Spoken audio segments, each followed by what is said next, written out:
গল্পের নাম বাঁশঝাড়ের কানাকানি। আমাদের গ্রামের নাম পাকুড়িয়া। গ্রামের পশ্চিম দিকে একটা পুরনো ইটের ভাটা আছে, আর তার পাশেই বিশাল এক বাঁশঝাড়।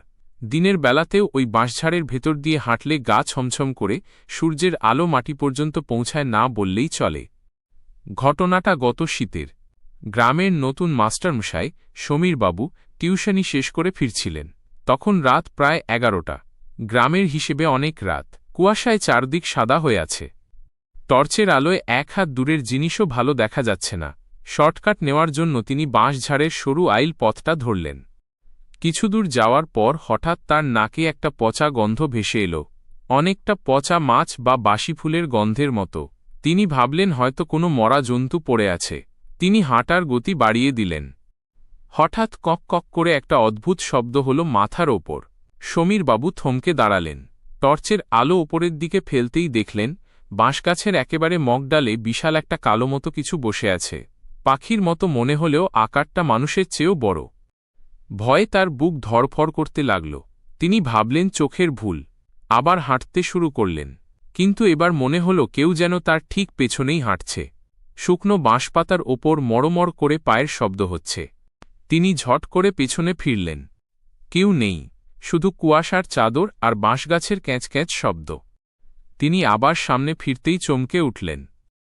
পথের ঠিক মাঝখানে একটা রোগা লিকলিকে লোক দাঁড়িয়ে আছে। লোকটার উচ্চতা অস্বাভাবিক, প্রায় 7-8 ফুট হবে। পরনে একটা ছেঁড়া গামছা। তার মাথাটা বাঁশঝাড়ের অন্ধকারের সাথে মিশে আছে, কিন্তু হাত দুটো অদ্ভুতভাবে লম্বা, প্রায় হাঁটু ছাড়িয়ে নিচে ঝুলছে। সমীরবাবু চিৎকার করতে চাইলেন, কিন্তু গলা দিয়ে কোনো স্বর বের হল না। লোকটা ধীরে ধীরে তার দিকে এক পা এগোল। এবার সমীরবাবু স্পষ্ট শুনলেন, লোকটা ফিসফিস করে বলছে, আগুন দিবি? একটু আগুন দিবি? বড্ড শীত করছে।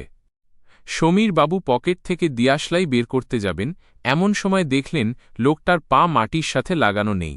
সে শূন্যে ভাসছে, আর তার চোখ দুটো জ্বলছে আগুনের মতো লাল হয়ে। ভয়ে জ্ঞান হারানোর ঠিক আগের মুহূর্তে দূরের গ্রাম থেকে কুকুরের দল একসঙ্গে ডেকে উঠল, আর সেই আওয়াজে সম্বিত ফিরে পেতেই তিনি উল্টো দিকে এক দৌড় দিলেন। জুতো খুলে গেল, কাঁটার আঁচড়ে পা ছিঁড়ে গেল, কিন্তু তিনি থামলেন না। একদমে গ্রামের মন্দিরের তলায় এসে যখন তিনি জ্ঞান হারালেন, তখন তার গায়ের জ্বর ধুমধাম করে বাড়ছে। পরদিন গ্রামের লোকজন বলল, ওরা বলে একজন পাগল শীতে জমে মারা গিয়েছিল। অমাবস্যার রাতে নাকি এখনো আগুন চায়। ওই বাঁশঝাড়ে অনেক বছর আগে এক পাগল শীতে জমে মারা গিয়েছিল। অমাবস্যার রাতে নাকি সে আজও পথচারীদের কাছে আগুন চায়, আর যারা ভুল করে তাকে আগুন দিতে গেছে তাদের আর কোনো খোঁজ পাওয়া যায়নি।